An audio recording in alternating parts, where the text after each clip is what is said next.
Bonjour, dans cette capsule, je vous montre comment créer un barème ou une grille de correction dans un devoir. Donc, dès qu'on voit devoir, on fait ajouter un barème et là, si on n'en a pas, on va devoir en créer un nouveau. Donc, un barème, c'est vraiment une grille de correction. Donc, on donne un nom.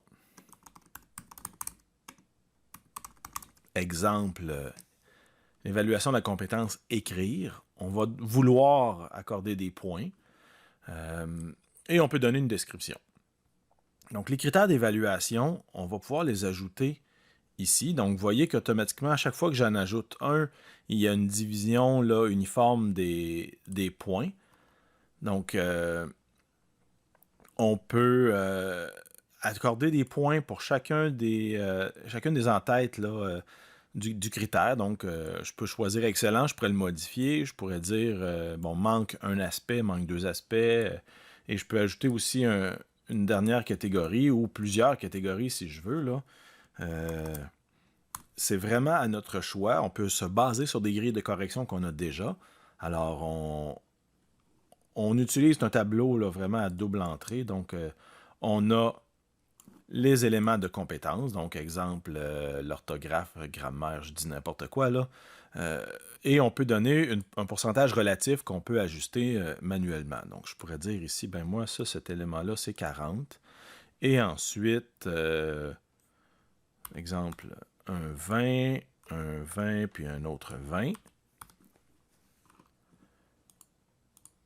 Et là, selon le pourcentage relatif et le pourcentage qu'on va accorder, ou le nombre de points qu'on va accorder, eh bien, on peut soi-même dire ben, sur 40 combien ça donne, ou sinon le système va faire là, le calcul proportionnel au pourcentage là, relatif.